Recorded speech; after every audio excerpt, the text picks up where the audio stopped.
Hey y'all, it's your co-host Yogi Rich, introducing episode 11 of OneAnswer Yoga, What is Aging?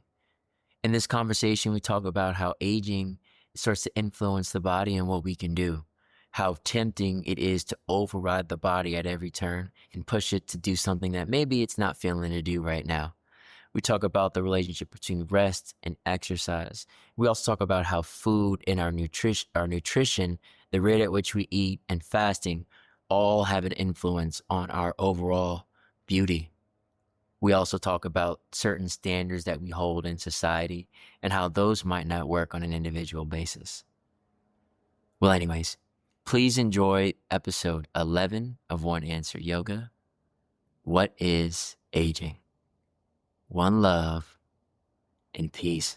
All right. Hi. Welcome Hey back. Whew.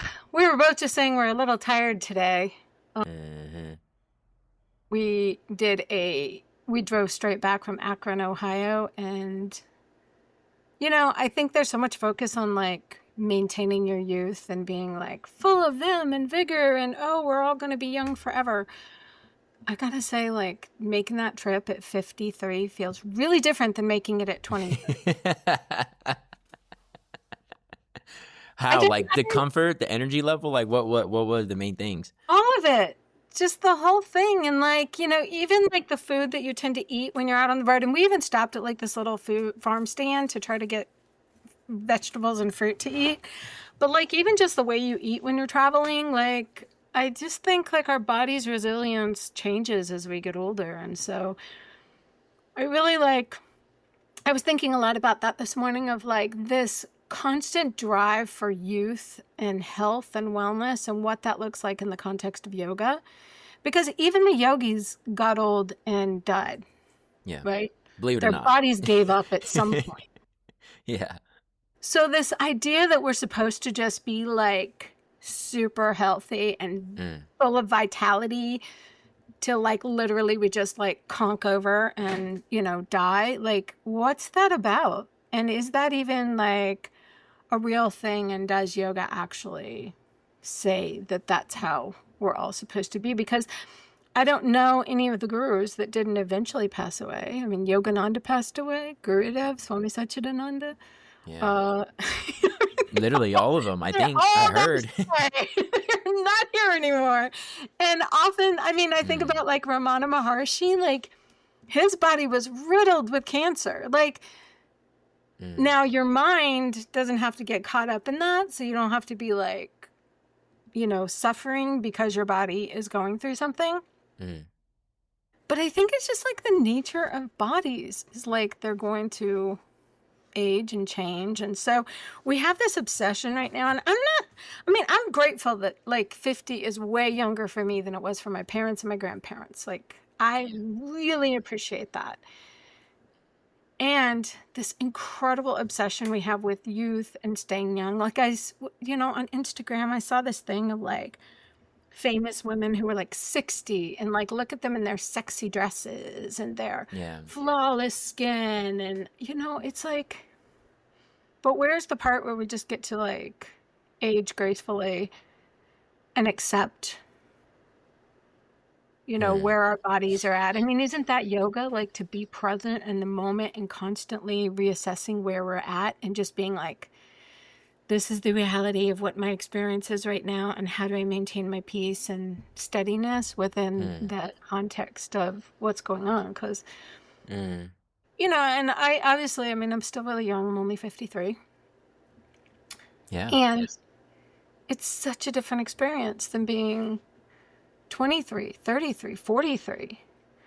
And I'm just, curious kind of like, well, I got a couple thoughts on that. I mean, you think about like, I think that there's what's the OG's name? Jack LaLanne.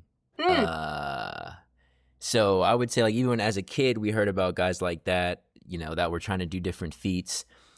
Who also passed away, by the way. Yeah, who also passed away.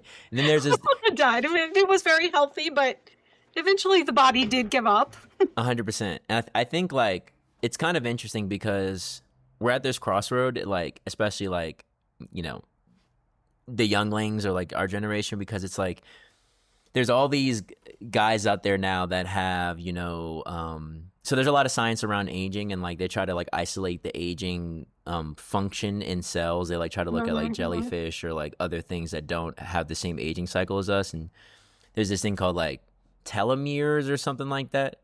And there's like, so I see these guys, they're like, they're probably in their 50s, white guys, but they're like, they try to have like baby skin, and they take all these supplements, and they do all these things to like keep their, there's this thing called biological age. So there's your like numerical age, like how many, Right.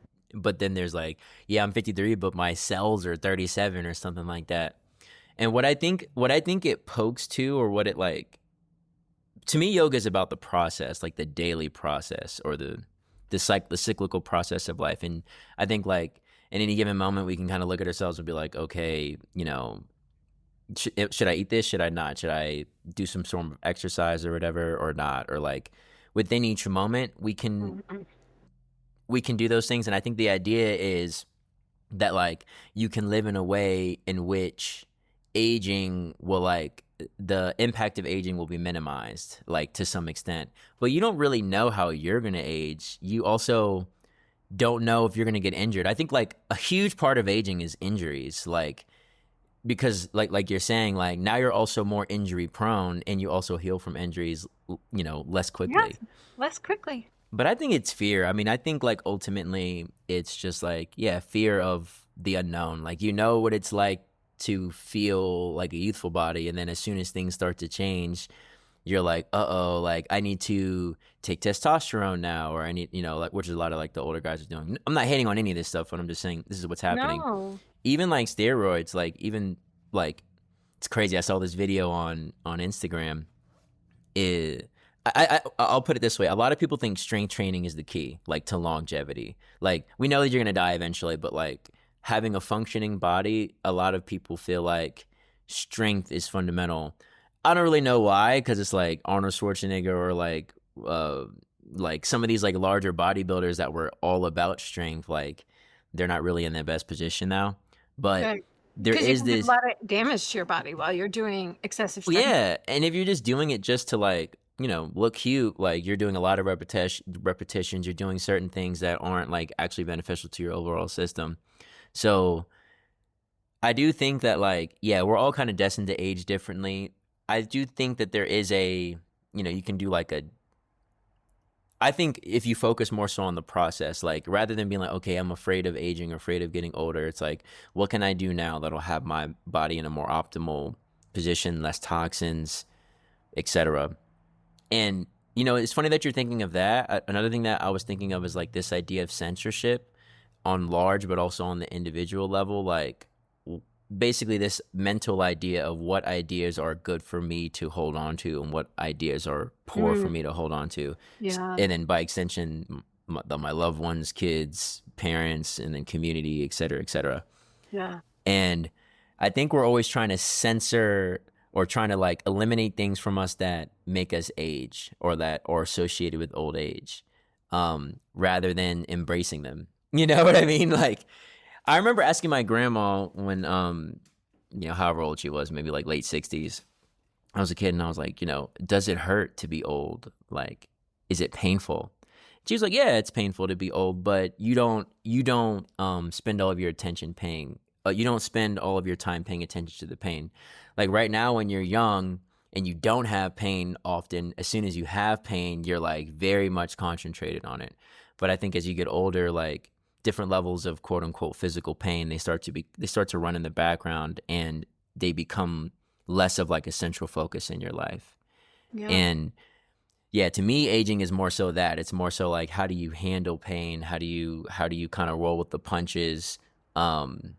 Also the fear, I think, of being like immobile when you get old. Because like we're talking with my parents now about some like end of life stuff, trying to help, make some decisions. They're both turning 80 this year. So we're just trying to, they're both in great shape and great health, by the way. Yeah. They But are. we want to be prepared and say, okay, let's not wait until you're not in good shape. Let's try to get an idea and get all this medical stuff in order now for you. And it's interesting because a lot of it is, around how far do you want your treatment to go? So, like, do you want a DNR? What are extreme life-saving measures? What do you want to have? And it's interesting that often something that comes up when you're talking to people is around these things is this idea of not wanting to be kept alive if your quality of life is not great. Yeah. And so maybe that's part of the thing about aging is quality of life and really maintaining like a good quality of life. Like I do feel like that's the reason why I do everything. Like, and I really was saying to my husband yesterday, I was like, it's going to take me days, like maybe even a week to recover from this drive. Like for me to really start to feel like, okay, I'm in great shape. So at what point do you stop pushing yourself so hard to do things that you used to be able to do when you were younger? And then just accept like maybe you need to go at a different pace or maybe 8-hour drives in the car, 8 hours. And I say 8 hours because like that's the road time, not the actual amount of time that it takes you to drive. Because it's like, we always say like, you got to add a couple hours on there for stops and gas and food and all the things you do. Walking Henson. Yeah. Walking Henson. I mean, poor Henson. Like, and you know what's interesting about Henson is Henson at about the 5-hour mark is done. He's like, that's enough. Like, we should not be in this car anymore. And how we override like that instinct, like the dog knows. The dog doesn't, Henson doesn't have any like, no, we should keep going because we're going to be close to home. Or like, he has no sense of that. He's just like, 5 hours, this sucks. We should stop being in this car now. Up until about 5 hours, he's a good sport. He's like, okay, I'm looking out the windows. I'm having a good time. But at the 5-hour mark, it's almost like clockwork. Like 5 hours, he's like, this sucks. And his face, like all of a sudden, he's so sad. Literally, he's like, this is ridiculous. He's like so droopy. And we try to give him treats and offer him like roll down the windows. And he's just like, no. Yeah, he's like, I want out. I want out and stop now. I'm not playing your little human games. And that's totally how I felt yesterday. I was like 5 hours. I was like, I want out now. Like, but it's funny because we talked about stopping and staying in a hotel. And then I still had this override of like, no, it's 3 more hours. Let's just keep going. And this morning I'm like, oh my God, why? Why do I push myself so hard? Like, why was that necessary? Why was it necessary? Like, we can afford to stay in a hotel for one night, like 100%. One more night. That was not prohibitive. It was not going to harm us. But for some reason, this drive to sort of like perform at a level that I felt familiar with or comfortable with, or like, no, I can do 8-hour drives in the car. Like, I can still do that. I feel that. I mean, I think, you're making me think of a couple different things because, like, when it comes to getting a little bit older and just like, you're also making me realize how we don't like truly live in a village. Like, yeah, you have your parents in your life. I'm sure you have friends, but like back in the day, it was sort of like, you could have friends, me and you are friends, so you're also helping me out. But like a lot of us don't necessarily have like that intergenerational friendship or multiple friends from different generations. So like our expectations can be off. We also have our parents. I think like for me, it's interesting that you bring this up. Like, big shout out to my mom. My mom was a workhorse, like workhorse. Mine 100%. Like she can just wake up at 6 and work 12, 14 hours. Like, now she has to take a bunch of breaks. She's how old is your mom? They're about the same grade. She's a little younger than my mom? No. My dad and my mom, my dad was as old as your parents, but they're 17 years apart. So my mom is like 64. Okay. And yeah, so, but still like, and what it really meant to me was like, I thought it was a beautiful thing for her to have to slow down because I could see even when she was moving quickly, I think that's where we can start, where it's like, the pace that we're moving at now might not even be the right pace because we always override ourselves. We always push ourselves.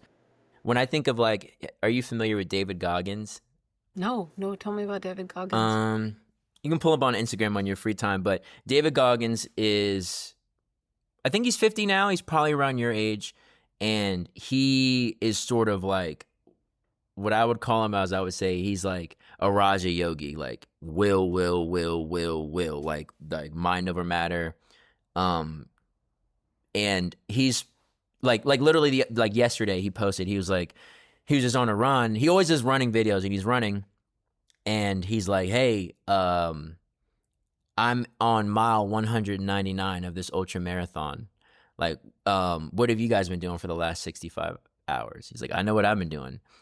Things like that. So he wrote, awesome, but at the same time, like, wow. Well, his whole point is he's trying to like, he's an interesting guy because he's like, I don't do any of this for show.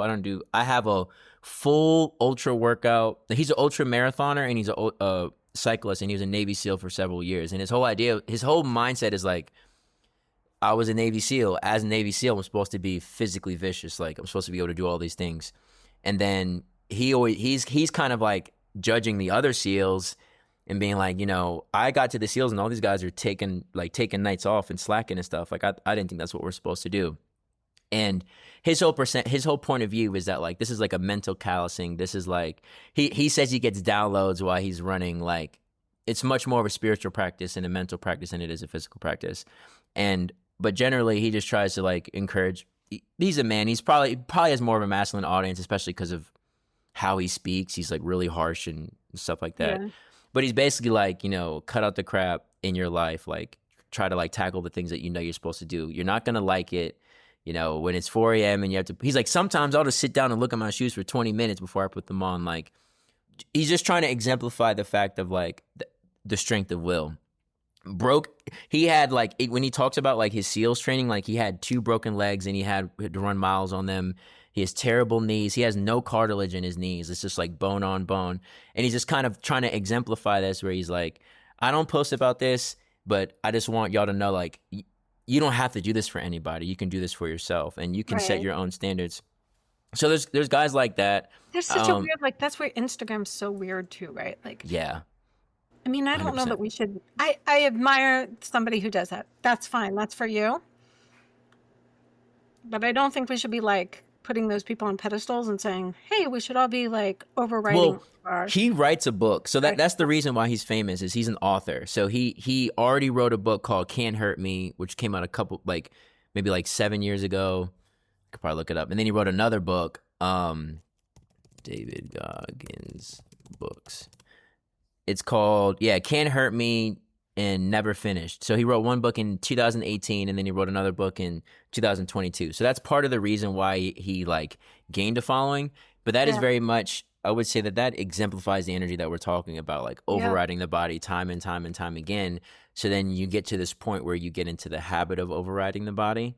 And now all of a sudden your body's like you can't, like, things are shifting now. Like, and I think that we can start there, where it's like, try to get in the habit of not overriding the body. You can work with the body to help it grow. Like, if I do a hard work, I'll say to my body, and this is like the opposite approach of David Goggins. David Goggins would be like, you're just being a weak little, you know, you just being soft, son. Like, that's the way he has to talk to his mind, like a military drill sergeant, in order to push himself.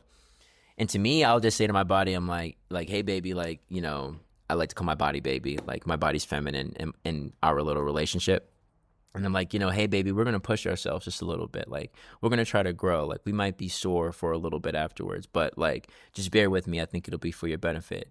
And like, that's my version of like my son Copo is almost like it's a soft, compassionate, like, communication. And I find that helps me get a little bit further than if I were to be like, no, we need to do this, because if we don't, we'll never get there on time, and we'll da-da-da-da-da. And that has been my main shift in like, in my like process of aging, because it's like for me, like I think I said this before, it was like when I was young, I had back pain. I always felt more physically older than allegedly I was supposed to be. I'm like, and I definitely think it came from that exact same place of just pushing myself and getting in the habit of pushing myself, and almost censoring thoughts in my own mind that I felt like were like gonna be lazy or like just a really laziness, but laziness isn't really laziness. It's just like resting and recharging. So this is interesting because finish that. No. I was like, the ending thought is that like, it's like, as active as you are, you need to be restful. There has to be, I like that balance. Like in a given week or a given month, it's like, how much time am I being active versus restful, and view them both as like equally important rather than like prioritizing activity over rest. I think one of the reasons why this like whole conversation is really coming up for me is because the reason I was in Akron in the first place was I stopped over to visit a friend of mine. He also sits on the board of Yoga Alliance with me. Yeah. His name is Christopher Casey Carter, and he wrote this incredible book called The Four Permissions, or Permission to Glow, that's based on these four permissions. And the first permission in the book is permission to chill. And I love his book so much. He's like a transformational leader. He coaches leadership at like a huge executive level. He travels all over the world coaching, CEOs and executives for big, huge companies. And he's also really grounded in yoga. So he is a follower of Yogananda. He's very involved in SRF. He's a Kriya Yogi. He meditates. He has like an altar. He talks about a guru in his book. And it's just a really accessible, readable book.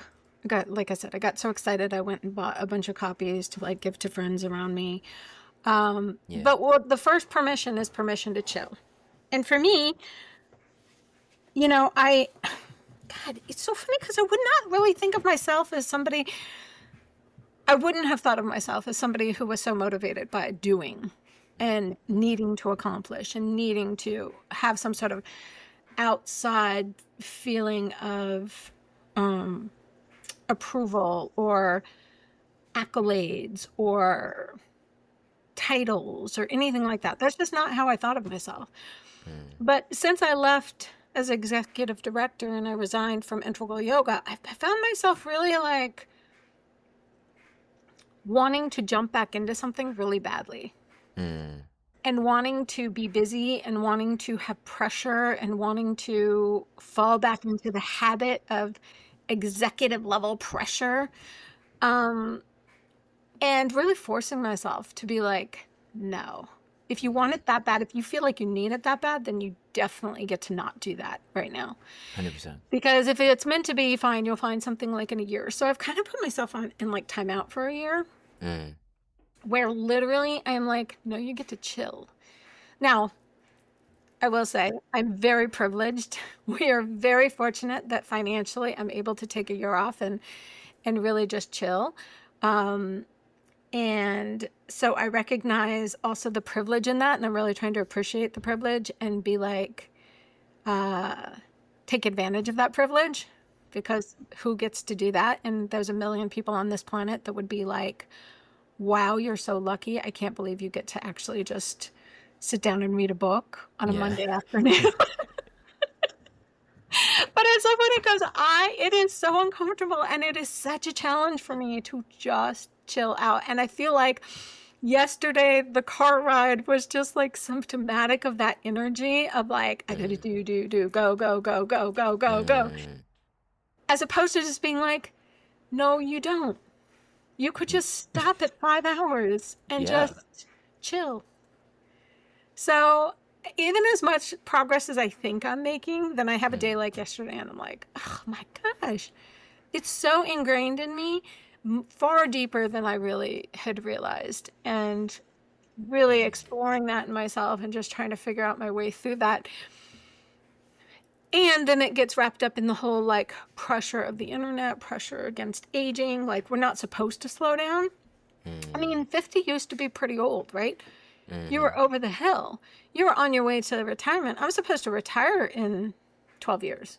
Like that's all that I have left of my, I'm supposed to be coasting to retirement if I lived, my grandparents' time frame. 50 was grandma years. 50 was, not a whole lot of expectations societally from like who you're supposed to be or what you're supposed to accomplish. Or obviously that's not the world we live in at all today. 50 is like, no, you are supposed to be in your prime, like do phase. I mean, people in their 30s, I think, are not even expected to like, they're expected to have a lot and be going, but it's like in your 50s, you're supposed to be like, yeah, I'm on fire. I'm like, ruling the world. This is it. This is my like last run before I retire and like at the top of the field. I don't know. I think that's crazy.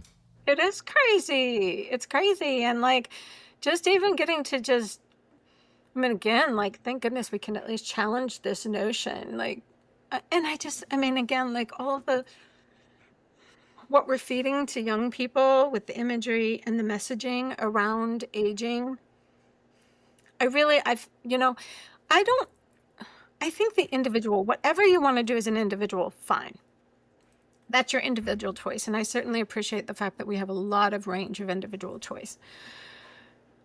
But when you cannot see an older woman in the media who has not frozen, Botox filled, done all sorts of weird things to her face, and every time I feel like I watch a movie now or see a performer and she's over 50, she's got her face filled, Botox frozen, all the different things.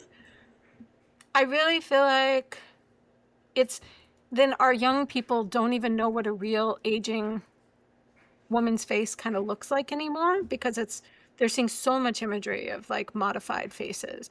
And it's the same for men now too, as much as women. Yeah, I mean, how many guys have Botox or have work done? I'm like, come on now. Oh my gosh, so much now. And again, I'm not opposed to Botox if it makes you feel great, like wonderful, life is hard enough. I'm not trying to judge you for having Botox, but what I do think is challenging is when you have an entire generation of younger people who no longer even know what an aging face looks like, really, in the media. Obviously, in your grandma and your mom, you might, but in the media, you don't. I was gonna say, like, this might be a good time to like bring up my beef with I don't not like Botox. Like, obviously, if you do these choices, I have nothing against you. But I do think that there are things in the world that if you're a close friend of mine, I'm going to say, hey, if you want to try it, but I would advise you not to. Like, and that's kind of how I feel about really all cosmetic things like that. Like, it's much more beneficial to put your effort towards like that internal cleansing, the like, you know, if you want to care about a look, like to me, it's like if you're going to prioritize one or two things, like if you're going to spend X amount of dollars, it'd be like, you know, get a gym membership, work out some more, maybe be a little bit more active, like work on your diet. Ayurvedic retreat instead of getting exactly. Going to Ayurvedic retreat, like spend some time in nature rather than, that's what I'm saying. So it's like, to me, it's like 10th on the list. And that's how I feel about like, you know, it's funny because some of the most beautiful women I've ever seen, like they are old, like grandma old, all white hair old, and they also like, but their skin is clear and they're like very present. And it's like, shoot, I'll take like a clear skinned, present, calm, old folk over like, you know, the opposite, a young, acne filled, anxiety, makeup beat kind of energy, because I feel like we aren't even really allowed to accept how we look at any really phase at life. Like, you know, I was thinking, you ever heard of this comedian called Michael Blackston? He's African. He came over here like in the mid 2000s. He like hung out with Cat Williams early in the days, and like Cat Williams kind of helped him out. But he's a comedian, and he plays on being African and like kind of like that like newcomer point of view. Mm-hmm. But like, you know, like in the Black community, for example, like, you know, I'm sure you've seen this or known this. Like, we're flashy, we're fly, and we have a lot of judgment around how we look and how we dress. And like, I remember being 12 and being like, everything needs to be ironed, like your shoes need to be cleaned with a toothbrush, like before you even think about going out. So I think that like energy transfers into where it's like, you think that you can supplement like the being with what you put on it and how you dress it up or like where you go and stuff like that. And I think that like maintains throughout life. Now there is like this idea that like, I think that there's a lot of young people now like that aren't in that boat anymore. Like my last project was right next to a middle school and a high school. So I got to see like middle school and high school fashion in like 2022 and 2023 to be like, you know, what are the kids wearing, right? And it's like just sweatpants, sweatshirt, baggy shirt. Like, you can thank our generation for that. We were the original. You were we were the ones that were like, wear your pajamas to school. Yeah, my mom would have never. Like, we had parents never wear flannel outside of the house. Like, you're not supposed to wear flannel out and about. We were like, oh yeah, we are. Too bad. It's comfortable. I remember but you know, these people, like, I remember like there was girls in my school whose parents literally didn't let them wear pants. Like, they're like, you have to dress nice, period, like all the time. So, well, that was our way to rebel against that. I mean, Mm, the our parents had their hippie movement. mm, For our movement of Gen X, a lot of that came out of the grunge, alternative punk, like that kind of mm. movement of like, we're going to wear safety pins in our ears and we're going to wear flannel outside of the house and we're going to really rebel against all of these notions. Now, it wasn't everybody. I mean, there were a lot of Yeah, kids in the 80s who had their bangs like, up to here and yeah, yeah. it was really nice. 80s and 90s, like there was a lot of that, but definitely when you're looking at like the counterculture of our age, it Hmm. was, no, I'm going to wear sweatpants to school. I'm Yeah. going to wear baggy See, if t-shirts. you were to wear sweatpants, if you would have just like, if you would have not been fly and been my friend when I was 13, I would have made fun of you. And all my friends would have made fun of you. Like, it was not acceptable to not be some level of fly. Like, whatever you consider fly, like, you could be Mm, emo, but your version of fly is like, you can still tell the difference. And I think, but that was a lot of pressure. I'm not saying that's good. I don't really like that. I wouldn't encourage mm, that to move forward. But all I'm saying about it is that like there does come that pressure of like trying to look good to fit in amongst your peers. And I think like there's always that competition of like, there's still natural human competition to want to be beautiful or more athletic than the next or whatever. And I well, think it that continues. It continues. doesn't Yeah. change, right? I mean, there's a Yeah. lot of pressure to look good amongst your peers when you're 60, Yeah. 80. And that's what leads to and that's what I think is leading to that's what I feel like is driving a lot of the Botox, or like also on the more masculine side, like testosterone and, all these different things, rather than leading into that aging aspect of life where it's like, okay, maybe I can use this new energy and, more chill, more relaxed, slower paced, longer times to heal to like, maybe that's the energy I need in this next phase of life. Maybe I'm not meant to overpower like that grandfatherness that's trying to come out of me. Maybe I should embrace it because then that's what like the grandchildren, for example, or whatever, that's what they might need from me rather than like this like overactive, person who's trying to be like relive his 20s. And what this makes me think about like sort of like the three modes of nature that we haven't really talked about. Like there's like serenity and calm and like peaceful inspired action. Then there's like, which is like sattvic, and then there's like raja, which is very like active and you just want to get Mhm. something done. And then there's like tamasic, which is more like inert, lazy, it could be a word for it, but just more like dull, inert stillness. And I think like, yeah, like even our phases of life, like on in general, you kind of go through like these cycles of phases where it's like, okay, you're in your early 50s now, but even in your late 50s, early 60s, you might have a different energy about you where it's like, okay, you're kind of running off this like energy system, which was very much about do, go, go, go, get things done. Like, yeah, serving, you're still trying to be as productive as Yeah. possible, but feeling like I have to do something in order to be supported rather than kind of like transitioning into that phase where it's like, maybe I don't have to do as much. Maybe I can be supported. Maybe I can just focus on like doing the right thing, not doing everything.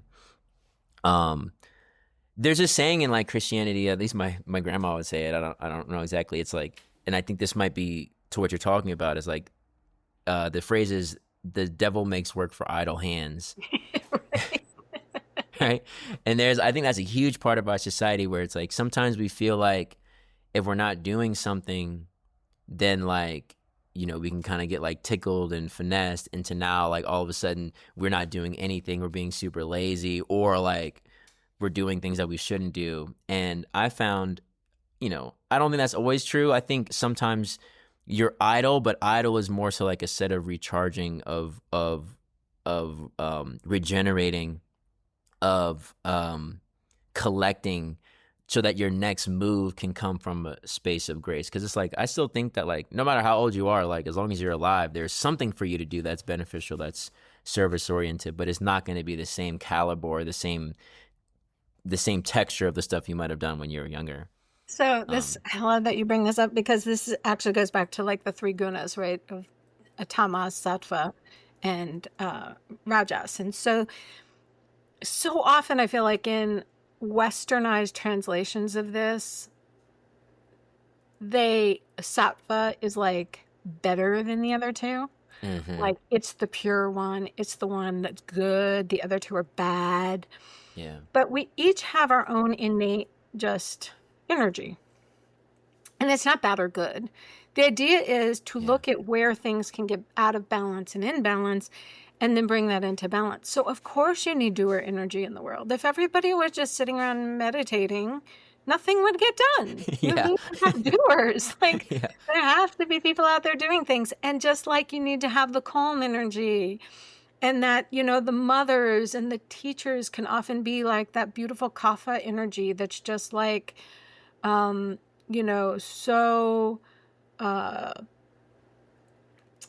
what people think of as sort of like this tamasic energy gets mixed up with kapha. And I'm like, no, it's like you need to have all these different energies, but you want to have them in balance. So tamas and rajas are sort of like, I think they get too locked into the three different states of, pitta, vata, and kapha too often, when really it's just talking about like phases of energy and how you can move in and out of energies. Yeah. Because again, sometimes, a little rajasic energy can be really useful if you need to get something done. A little bit of tamasic energy can be okay if you need to just like relax and rest. Obviously, that sattvic energy is the balance between them. And you can be pitta, kapha, vata, and still have sattvic energy. It's not like, just because you're kapha, you're going to be tamasic. It just means that if you're kapha, you have a tendency towards more tamasic energy. Or that tamas can be out of balance. So like for me, in case you haven't guessed yet, I have a very pitta energy. However, as I moved into perimenopause, then my energy started getting very kapha. And so I started having a lot more kapha things happening. And when it's out of balance, it can lean into tamas. And so I can be very tired and sluggish and slow. And it doesn't feel very natural or good to me. It doesn't feel like my natural state, because normally I would have such a fiery pitta energy and like this ability to do a lot. So when I say like, as I get older and I'm slowing down and more of that like kapha energy is coming up, it's the stuff I don't like it manifesting as is the tamasic energy. Right? Because I tend to be, as pitta, I tend to be more comfortable with more rajasic energy. And so I think it's really, and again, just like everything, it's all neutral. It is all neutral. There's no good, bad. There's just neutral. Is it serving you? Is it not serving you? And we want to always, as humans, I think in general, but certainly as Western American humans, we want to judge everything. And we want to give everything labels, and we want to say, this is good, this is bad. This is how it should be, this is not how it should be. You should look like this, not this. Wrinkles are bad, so you should put Botox in your forehead, because if you're getting older and you have wrinkles, people are going to, say, oh, they're washed up, there's no more use for them, they're not beautiful anymore, they don't have a place in society. Like all of these things that we come up with that have nothing to do with our innate worth. And whether we are capable or good or, gosh, there's such, I mean, it's great to see someone like Helen Mirren, right, who really chooses to have a very natural face, so that we can see like, oh, you can have a lot of worth and be brilliant and incredible and have this natural face, as opposed to this idea that you have to edit and alter your face so much just to have value. 100%. Because you have no wrinkles. And Yeah, I understand, like, I'm 53, I have wrinkles that are popping up. I have puffiness under my eyes. That's where my age really shows up, is under eye puffiness. I don't have as many wrinkles, but I definitely am like, I'll wake up some mornings and be like, whoa! Where did this come from? So, and a little bit of it is imbalance. A little bit of it is like, okay, so the elasticity underneath my eyes is just not as tight as it used to be. And that's how it shows up. It doesn't show up as wrinkles for me. It shows up as like under eye bags. So like just being accepting. And I can do a lot of things. Like I still put eye creams on. I still do a little lymphatic drainage because I'm like, oh, the lymphatic fluids are building up. Yeah. I do a lot of things. It's not like I'm just like, oh, I have under eye bags. Okay, I'm just going to ignore it or accept it. I'm still human and I still live in 2025 and I still have an ego. Yeah, yeah. It does matter how you look. I mean, because, you know, it would be nice if we didn't judge books by their covers, but we do. That's why we make tough book covers. And I think that, like, you know, yeah, I think there is like a role for how we look. I think that what we're saying is like,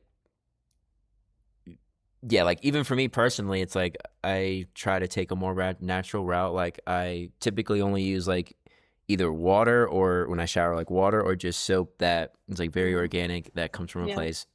I only put like shea butter that my wife put on my skin, and for the most part, like it's like for me, it's like my beauty's. I try to make it directly dependent on like my internal state. Like I still want to be beautiful, obviously. I don't want to have like jacked up teeth or anything like that. Yeah. But the emphasis to me is always on my practice, on my consumption, and my how am I showing up in the world? Because it's like, and I do have like no judgment, but I don't identify as a pretty boy. Like, and what I consider a pretty boy, might be different for each generation.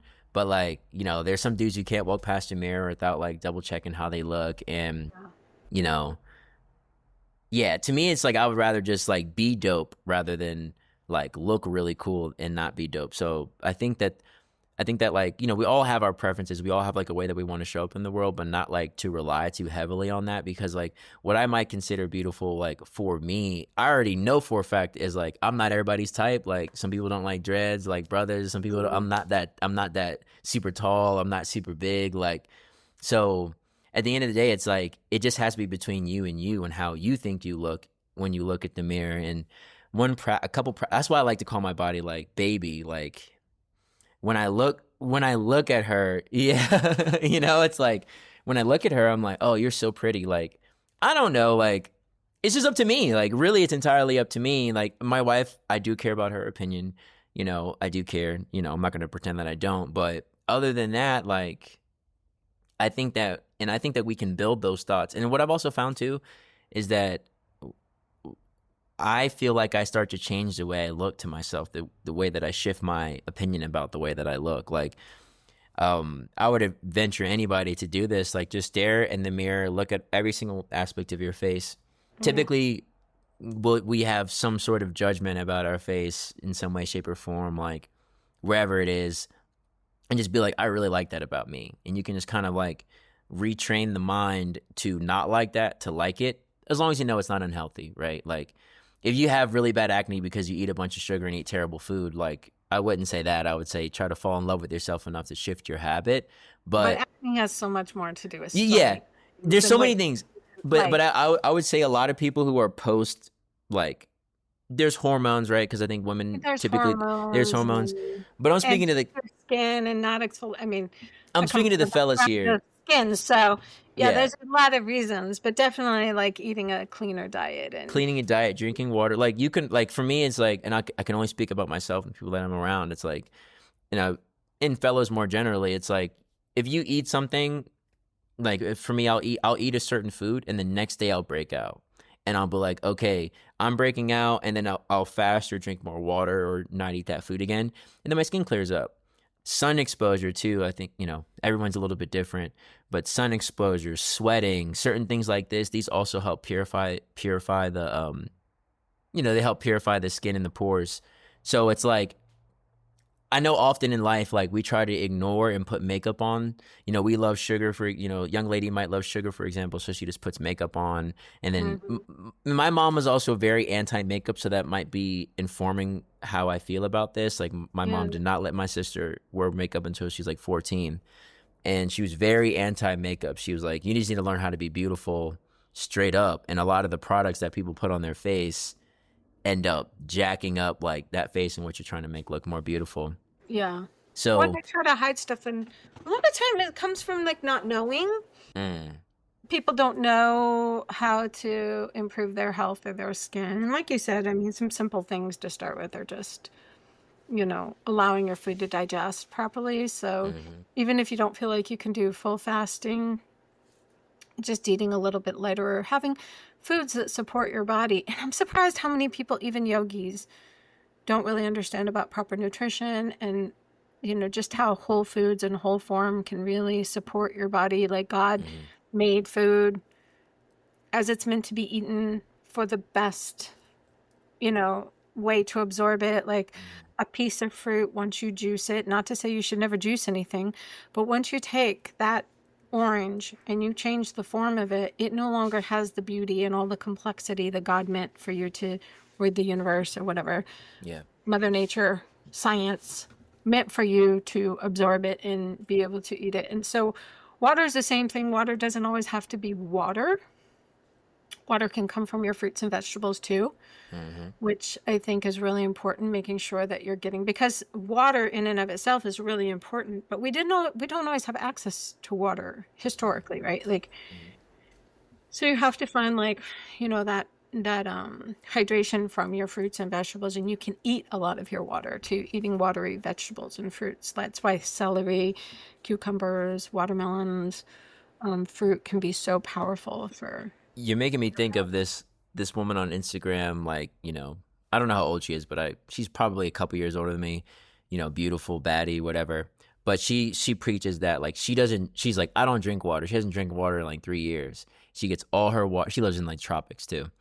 But they get all their water from fruit, vegetables, like they eat it entirely. And, the main claim too is that, like, water in fruit is different than the water that you'd get from, especially the treated chlorine lead water that we have here in Denver, but, but like, like all of those things, like I do believe that, some people have sensitive skin. There's all these different things, but I'm just saying, like, the major things is, like, you really can't change your bone structure, but things that you do have a little bit of control over: your skin, your muscle competition, your composition, your body fat, how active you are. These are, and like, your muscle strength. These are little things that you can tweak and adjust depending on your habits. And I think that, like, I'm sorry to interrupt you, but you said a couple things there that just brought up, like, I would have been right with you if I was 35.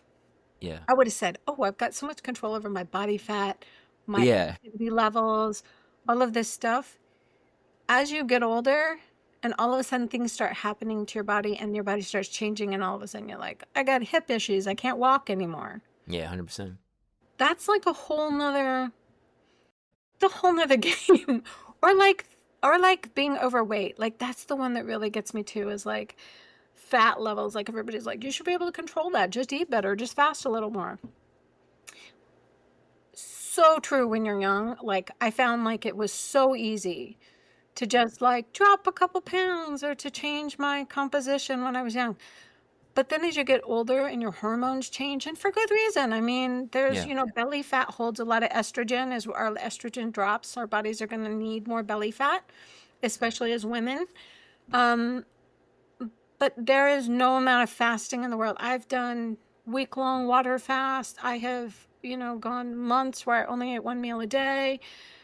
Nothing will shift the fat composition of certain perimenopausal, menopausal women. Probably men too. I don't know. I'm not in a male body. But just like, there's a lot of things we can control. Now, within all that context, does fasting have a lot of other benefits that have been very helpful for me? 110%. So I utilize it a lot. But I think, like, these things that we assume that just because you do these things, you'll be in great health, or, if you are overweight, clearly you're unhealthy, or you're eating donuts and, ice cream all the time, which I do enjoy an occasional donut and some ice cream. But I think, like, this idea that, like, there's things, it's not even so much about how you look or what your muscle composition is. It's really, it does have to do with how you feel.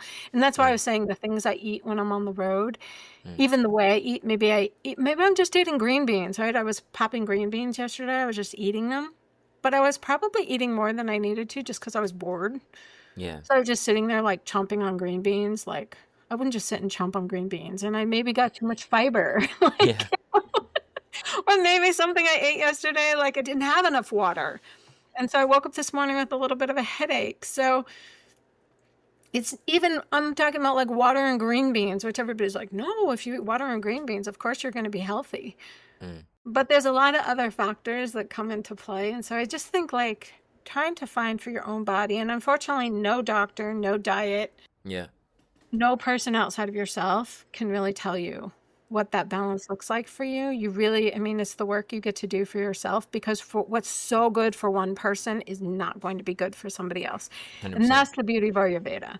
And that's why I think Ayurveda is such an incredible practice, saying one person, you're right, should not eat dairy. Another person, it's absolutely going to support their system to eat dairy. That's a very controversial thing, dairy, right? Because so many people are mean, I'll take it a step. I'll take it a step further. I mean, like, you know, so I'll say kind of two things at once. So like Joe Rogan is around your age, right? And Joe Rogan, I would say, I mean, I'll be completely honest. Like, I think biological men and biological women are a little bit different. I think that there is a more of a steady state of consistency, there's injuries, there's all these random things that can that can happen. But if you're a 30-year-old guy right now listening to me and you've been like overweight all your life, like, and you don't know anything to do, like, I don't know what's going to happen.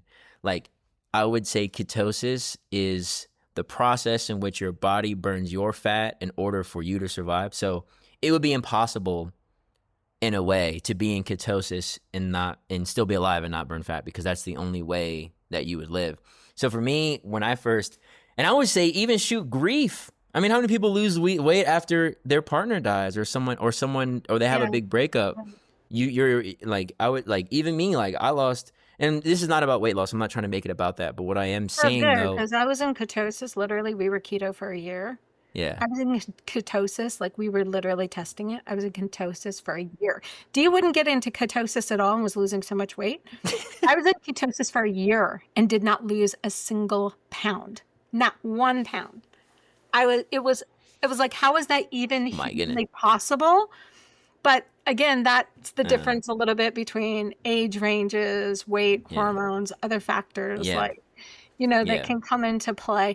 I was in such ketosis, I was getting like baseball sized knots in my legs from my muscles, like seizing up from being in ketosis. We were like, I mean, I was drinking Soleil water, which is like Himalayan salt water, every single day just to keep my muscles from like. Yeah. So again, like it's very individual, but I would say that in general, ketosis is an amazing thing. Yeah. But if it's not working for you, don't beat yourself up. Again, like there's not a one solution fits all. And I'll just talk about my own personal little journey on this, because the first thing I ever did was diet wise, like I tried to do keto. Like I tried my best to like eat avocados, and at this time I was eating meat, and then I transitioned to strictly carnivore. So I did only meat, like ribeyes, ground beef. I would also have eggs, some cheese. Like a little bit about me is I don't like dairy. Like I never liked eggs. I never ate eggs as a little kid by itself. I never drank milk by itself. And then like cheese, it's like, come on, it's cheese. But I never really like, some people could just eat cheese. Like I'm never one of those kids. So for me, like I was in a carnivore state, under the influence of Joe and like that generation. And I remember like, I was still trying to work out and do I was going to hot yoga at that time, like consistently and different things like that. And like, I remember like just being so cramped up, and that's how I knew it wasn't for me long-term. but I do think like we talk about like controlling the tongue, like just there are certain things you can do at certain ages. And I think that like a lot of the people, like what I also do want to shy away from is that like, you also don't know for yourself. Like you can't be certain for yourself that like this won't work, this will work, this won't work, this won't work. So have an experimental approach to yourself. Understand that you have a different biology than everybody around you. Like me, like I can just stand in the sun for an hour, 2 hours, 3 hours and just sunbathe without anything, without any problem. And like I know that's not true for everybody. And I also know that like there are some things that like I can't consume that other people can, and vice versa. So you have to focus on that assimilation process. I I love found you're like, talking about your instinct, though. Don't forget that mm, instinct. Like, yeah, your yeah, likes and dislikes feed into your instinct. 100%. Yeah.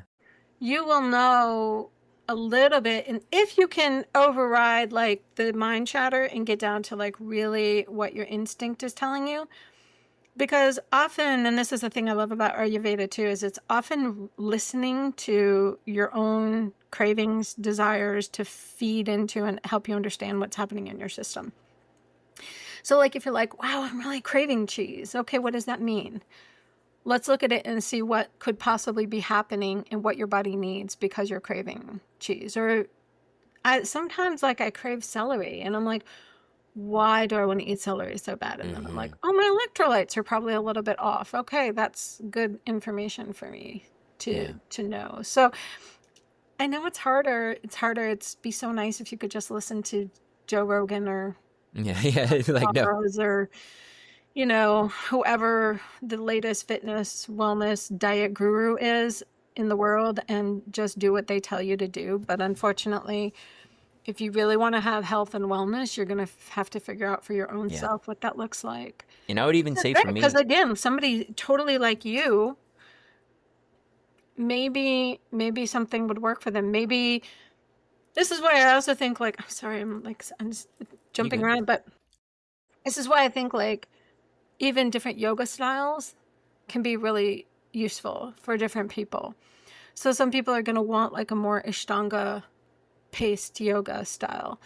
Some people are going to want more of a yin paced yoga style. Don't just listen to the trend or what's trendy or what everybody's doing or I should do hot yoga. No, if you go into hot yoga and you feel like you're going to die, don't do hot yoga. That's not for you. It doesn't matter how many people have great results. It doesn't matter how, if it is not feeling good, please do not do it. That's the best way. If it's not feeling good and you're starting to feel bad, that's how I was like in ketosis. Like I was like, I should not have baseball sized. Yeah. Yeah. Something's wrong. Yeah. It's wrong. This is not good.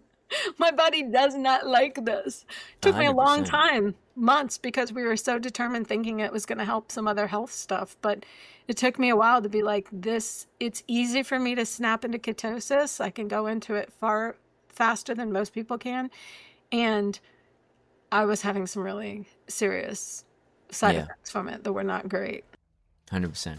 And I think that's the key. It's like you have to pay attention to quality of life, how you feel inside your body, and then listening to your instinct. Like for me, it was like, okay, I knew I always liked meat organically. Like a lot of stuff I had to force myself to eat. And then I was like, okay, so maybe this won't be fine. Well, this will be fine. I did that for a month. I lost 20 pounds, but I lost 20 pounds in a month from just eating meat, right? Yeah. And then after that, I was like, I was like, well, I don't have to keep doing this. Like, that was all I really wanted. And then I let it go. And then I remember maybe like 6 months later, it would still be easy for me to pop into ketosis because of that practice. But did that for a while. Then eventually I started teaching, and then I like just started eating less meat naturally. And then I got to like my birthday. I like to do like a little fast on my birthday. So I did like a 3-day water fast. And when I started eating again, I had no urge to eat meat. And I took that as a sign, because that was the only time in my life where like I had a diet change in which I didn't have to use will to stay on the diet. I didn't have to force myself to. And also I will say, like, now that I'm married to an Iraqi and an Arab woman, so she makes Arab dishes, and then obviously hanging around with y'all, I get Indian food, and then just as I've expanded, I have Ethiopian food. So a lot of us, like, if you're eating like the standard American diet / Black American standard diet or whatever it is, like you're not getting access to a lot of the foods that you might even think that you might like, that we're even talking about, like chickpeas, lentils, tahini, or sesame, all these different things. Like they're not really that prominent in the American diet. But for me personally, like I found that like I assimilate that food way better than I do like the traditional American diet, like mashed potatoes, broccoli, or whatever. So that's what I also realized too, is like a lot of us too, we might not even be eating the right genre of food that might fit our constitution. And what I love that like Guru Dev really emphasized about like eating is eating at the right pace, eating slowly, letting your body's like, fill up, taking like 30, 40 chews each time, letting it turn to a liquid, then drinking it, not drinking too fast, drinking slowly, not drinking super cold water, have it be closer to your body temperature, not, different ways to pace out the meals rather than having meals all throughout the day. So all these different. Yeah, I don't know anybody who chewing your food and just swallowing your food without chewing. That's a great way to eat. But it's irresistible. Oh my God, that's my favorite way to eat. Some things across the board I think are probably pretty much good for anybody, and chewing your food is the way it's meant to be. So chewing your food. Chew even more than you think, I think, I would say. But all these things like kind of put together, I feel like are important in this like health conversation, this beauty conversation, because like we're talking about like, we feel like we don't, for whatever reason, the Botox, makeup to a less extent. I know makeup can be a creative expression. I'm not negating that, but what we're trying to talk about, like the covering up, even guys doing certain things to kind of cover up the masking, like it's all a byproduct. How we look is all a byproduct of what we put inside of us, whether it's the food, whether it's what we consume mentally, like what we watch, what we listen to. I would even say too, like slow breathing helps. If anything, it helps with posture. One of the things that's most, quote unquote attractive or beautiful about a person is how graceful they are, how they move. They're like beauty in action. And sometimes when you're tense up here, it's like no matter how cute you are, Beyonce, when she has this energy, it's like it's different than shoulders, back, chest, proud, slow breathing, like calm voice. And I think all of those things, and I also feel like we have like this tendency to get focused on the things that we don't like about ourselves. Like, being married to a beautiful woman, like, she has a million different things about her that she doesn't like. And I'm like, like you're a whole package. You should look at yourself as a whole package rather than, okay, if I straighten my skin here, it's like you're going to tighten the skin here, but all the rest of the skin is wiggly. Like, or you're going to get a BBL and now your legs don't match, your legs, your thighs don't match your glutes. Like, so it's sort of like, kind of like, I consider it more holistic health. Wherever you are, wherever it's at, don't have a goal on like, I want to look like this person or I want to look like that person. The goal could just be like, what's the best for me? Like, and I don't know. Might be the solution. What's that? I know some women who have had this. Butt lifts. They're so happy. Yeah, exactly. A million years ago. So again, we're not trying to get you if you want to do these things, but we're just saying like, creating that as a standard for everybody. Yeah. That's the thing we want to like. Yeah, but like you can just get lipo exempic BBL, like in the doctor made $50K off you, and so you're it's like still not happy, and you're still not happy. It's like then you realize, okay, now maybe it's my diet, and I have a lot of women in my family that have had things like that worked on themselves, usually reduction in some way, but if you're like daily, not if you don't have the habits to back it up, then that BBL. And even like a BBL, for example, or where they take fat from one spot and put it somewhere else, like you still have to do maintenance. You still have to massage that area of your stomach so you don't have weird lumps. You still have to massage your glutes to make sure that everything settles correctly. And if your mind is not peaceful and happy, you can change your body. Yep. Anyway, and you're not going to be peaceful and happy. Whereas you look at somebody like Master Shivananda, he was not a small man. He was bald. He was not somebody you would call, beautiful in the sense of like, what we would physically say is beautiful in 2025. But what a joyful, happy, peaceful, person he was. Jolly and full of life and vibrant and all of these things. So it's not so much about the outward expression. And that's why I guess the outward expression in some ways doesn't matter. So if you want to do that stuff, okay. Like, we're not trying to judge or beat you up if you want to do those things. But if you think you're going to do those things and that's going to increase your happiness and the way you feel about yourself, probably that has to start inside first. And then anything you do on the outside will just be great or not. Like, but it's not going to really make a huge difference. And I do always say, like, the most beautiful people are happy people. Joyful people are so beautiful. It doesn't matter how many wrinkles you have on your face. If you are joyfully smiling, people are going to be drawn to you. There's going to be like this this glow about you. And that's one of the things that, Casey talks about in his book also, like permission to glow. Like, what is this glow that starts to happen when you practice, when you breathe, when you meditate, when you create space, when you start to cultivate this joy? That glow, not one I'm feeling today. Same here.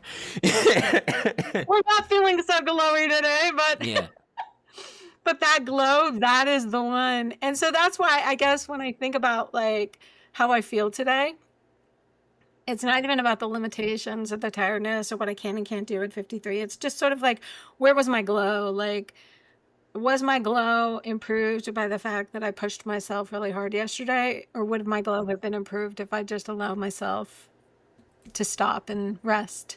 Yeah. That's, I guess, maybe the real question. Is my glow improved by eating a bunch of donuts, or is my glow improved by eating some fruits and vegetables? Thinking about like that how do I feel personally? And again, not all, I don't do well with bananas. Bananas make my mouth kind of itch and feel funny. Yeah. D could eat 1,000,000 bananas a day. Like, bananas make him feel so good. I've got sisters who like their diet is built on bananas. They feel so good.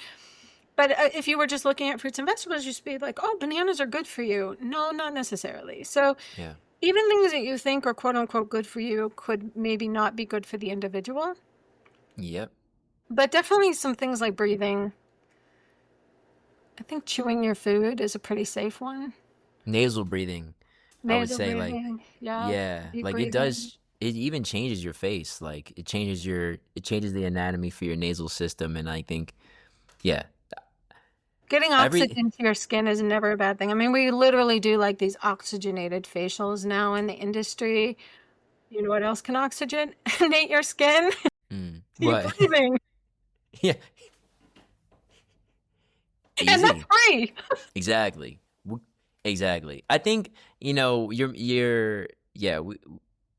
talked about a lot of different things. I think I do want to share with people too. Is like, you're talking about weird things with diet. Like, I can't eat most raw fruit or most raw vegetables. Like celery, I can't eat. Carrots, I can't eat. Almost all of them, unless they're like soft and fleshy, I just have an allergic reaction to. So it was crazy for me. I was like, oh wow, I'm supposed to be, now that I'm vegetarian or vegan or whatever, like now I'm trying to figure out what it is that I can't eat. You're supposed to eat raw vegetables all the time, right? Yeah. At least a couple times a week. And I'm like, well, I'm not gonna make it through this day if my throat closes up. Like, So it's very personalized. When I was on the little carnivore journey, I ran across this guy named Paul Saladino. And what I do like about him is that like he's not, he likes carnivore, but he's like, obviously not everybody's gonna be a carnivore. So what are the vegetables that are like, what are the fruits and vegetables that are the most like accessible to the most amount of people?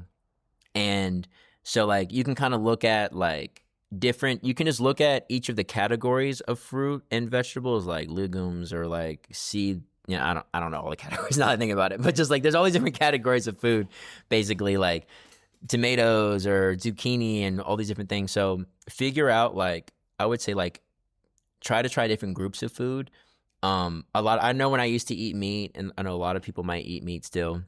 When I used to eat meat, it was almost like hard to even get satiated off a meal that didn't have meat. But whatever meat that you're eating, try to have it as clean as possible, as least processed as possible, eat as much whole foods as possible. I think all of these things... I think that's safe for any food. That's for any food. Vegetables, because often people eat vegetables and they don't realize, or fruit, and they're having reactions and they don't realize also pesticides can be on them, which are having reactions, or they're just not grown in a way where all the nutrients are being... built up, or they're genetically modified, and you're like, but I'm supposed to eat these tomatoes. They're supposed to be good. And you're like, no, that tomato or corn got so genetically modified. Like genetically modified corn as opposed to just like organic corn. It's really powerful how that can act different in your body. 100%. Another great book I love so much is Michael Pollan's Omnivore's Dilemma. Yeah.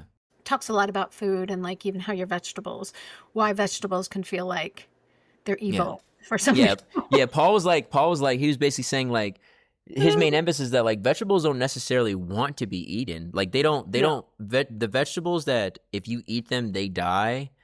Typically, you can, if you have any adverse effects, you can kind of look at that part as a Yeah. cycle, just because like most plants, even even animals that are herbivores, like a lot of plants have defenses against them. They can't eat every single plant. There's this thing about Right. giraffes. They're eating this tree, and then like a couple trees down, they change the taste of the leaf so it's more bitter. So Hmm. even these, and that's why fasting is so important too. Same thing with water too. There's toxins in water. There's toxins in these foods because they don't want you to overindulge in them either. They don't want you to overeat them. That's why the food you can mainly overindulge in is the super processed, tobacco company run additives, addictive foods. But you can't like OD on cucumbers. Like maybe you can have 3 or 4, maybe 5, but like you can't just keep going. So try to find And those foods that are sugar, more like organic. sugar cane, raw sugar cane. Yeah. We had this organic coffee shop, and a lot of traditional baked goods that people eat, especially in food desert areas of America, have a lot of high fructose corn syrup in them. And one of the challenges with high fructose corn syrup is that your brain doesn't recognize it. And so it doesn't have like a registered shutoff for it. So you can just like keep eating it and keep eating it and keep eating it. And it never says that's enough.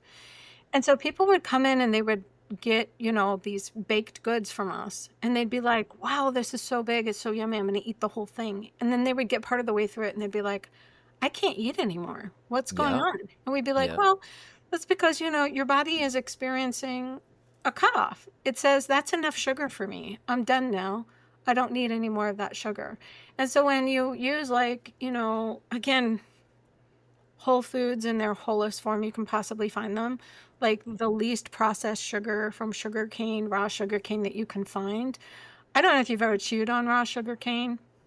For some reason, my Mm, dad used to get it for us. I don't even know where he found it. yeah, that's My that. mom and dad would be like, hey, I brought home some sugar cane. Sugar, yeah, that's that Midwest old fashioned right there. Yeah, yeah, yeah. I see. But it is a totally different experience. And believe me, as a kid, it is way easier to eat some candy than to sit there and chew on sugar cane because it's delicious. But after a while, your jaw gets sore, you get tired, you're like, that's enough sugar. I'm done. Like, I don't want to eat that sugar cane. And then you set it aside. And then maybe like a couple days later, you pick it up and chew on it again. But like, it is really different when you have foods in their recognizable form. One thing else I'd like to mention, you keep talking about fasting, and the one thing I will say about trying to do some sort of cleanse or fast is there's a lot of preservatives, salts, fats, corn syrups, things like that that are put into traditional, American diet foods Yeah. that can override a lot of our body system. And so if you're finding like, but I'm not finding that sense of like my innate, what does my body want to eat? I'm not craving something that's good for me. Yeah. Then that's where a cleanse can be really helpful because it can kind of like reset your body system, and just sort of reset your taste buds, reset the way your body's reacting to things. And then when you start to think about like, okay, what do I want to eat? What sounds good? You can be a little bit more in tune with your body's system as opposed to it just being overrode by these cravings in 100%. your brain or the lack of good, oh God, gut bacteria. Let's not underestimate gut bacteria. Yep. They Gut back. And actually, you know, is like anybody who's gone carnivore will know, like as soon as you stop eating all the other stuff and you only eat meat, like within like 4 days, like you're gonna go to the bathroom like crazy. You're gonna cleanse like all this stuff out in your stomach. I'm sure I can only speak from my experience, but I'm sure this might be true for other things where mhm, there's literally like gunk that's just resting in you, like, and yeah, I like how this conversation kind of started off with like aging, and then it sort of transitioned into food, because it's like our bodies are ultimately, or just consumption in general, it's like our bodies are just made of what we put in there. And I think yeah, if you can hold everything else equal, right, the quality of your food like does make a significant difference, because like we're saying, like when your hip's broken, you still got to eat. When you're, like, or you can still eat, unless you have an ailment in which you can't eat. Like, typically speaking, like, between exercising and eating, you can eat. So I think that, like, it was cool how we emphasized that, because I really do think that's the goal. Food that adds to your vitality, and not just like listening to people. You can listen to someone, like I listened to Joe Rogan and Paul Saladino, and then I listened to Guru Dev, and then listen to my homies, listen to like people that are around me, because like people also a huge element of life, especially living in Colorado in the demographic I'm in. Like, everyone here runs and lifts and hikes and does these things. So most people aren't eating just to eat. They're eating to train. They're eating because they have some sort of competition. They're eating. And even the 50-year-old dudes that I meet, a lot of them are getting back into jiu-jitsu. They're getting back into sports. They're getting back into weightlifting. So a lot of us eat, like, we eat for performance. So if that's the case, like, whatever it is that you're assimilating or eating, like, then it really becomes important about, like, then it becomes extra important, because if you're training and you're trying to, like, use all these resources, and then you're putting in food that you can put in some food, put in some ice cream, have some tolerance, I think, to some of these things. That's how I look at it. But if your body's made up of these chemicals that aren't really productive for life, then, like, you're not going to be able to reach your physical goals. Or as you're reaching your physical goals, like, your body has to draw energy from, like, your vital resources, which might add to wrinkling or pain or all these different things. So I think, like, the emphasis should be on, like, that consumption of eating holistically healthy food that you can assimilate well at a slow pace, not too much, not too little, not super late at night. Another big one, because if you eat a bunch and fall asleep, like, it takes a lot longer for your food to digest. So having a larger meal, maybe in the day at some point, a couple hours before you fall asleep. But I think, like, those are, like, the simple things, because that'll put at least less strain on the system. This, like, huge, massive organ system that's working for us. The only other thing that draws close to as much attention as the brain. Yeah. And I think, like, if we're able to, on our own self, be on our own journey on, like, what's the diet that works best for me today, and then just kind of build off of that.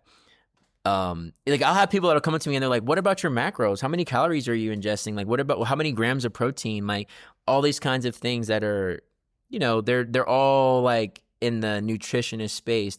But I just ask someone, like, how do you feel? Like, do you feel healthy? Do you feel bloated? Do you feel like that? So you can eat for performance, but still keep the metrics. Like, how is my body assimilating this? How am I responding to this? Like, yeah, certain bodies are going to need more protein than others. 100%. That's another thing. I was like, you just know. And again, to go back to Ayurveda, this idea of different types, like, all types are not going to be the same. Like, each type is going to need a different nutrition. Also, one thing you were saying, you were talking about telomeres early on. But yeah. And one thing that they know that's a really easy way, if you don't know what to do for telomeres and you're like, I don't even know what a telomere is, I just know that it's, connected to aging. And what's the single most simple, easy thing I can do to affect my telomeres is fasting. Fasting is, like, one thing that they've shown straight across the board has, like, the greatest effect on your telomeres and the health of your telomeres. So, and it's free. That's the other thing. Oh my God, there's so many crazy diets out there that cost so much money. The one thing I really love about water fasting is it's actually one of the few things you can do that's like, oh, it's free. Yeah. Wow, I can water fast for a day. I don't have to have any special juices, special drinks, special supplementations, special guidance, special blah, blah, blah, blah, blah, blah. I can just drink water for a day. It's not going to be easy. Believe me. Not at all. Water fasting has a lot to do with, like, your mental capacity. There's going to be times during the day your body's going to be like, I'm dying. What are you doing? I need to eat. I have a headache. I feel crappy. Like, all this stuff. But really, it's more, your mental 100%. Strength. But water fasting's, you're not going to, and water fasting is so safe that you can do water fasting up to 3 days and really be very safe. Yeah. Anything longer than 3 days, you may have to be a little bit more, you may have to research it a little bit more, have a little bit more guidance. But water fasting up to 3 days is really just, you can't really do much harm to yourself to water fast for 3 days. I would say, it's funny that you say this. It's funny. It's like, I might be in the few groups of people who, like, one time I water fasted, and I do. It depends on how you are, but like my body started purging. I just started throwing up and throwing Oh, up and throwing up. yeah, it can And happen.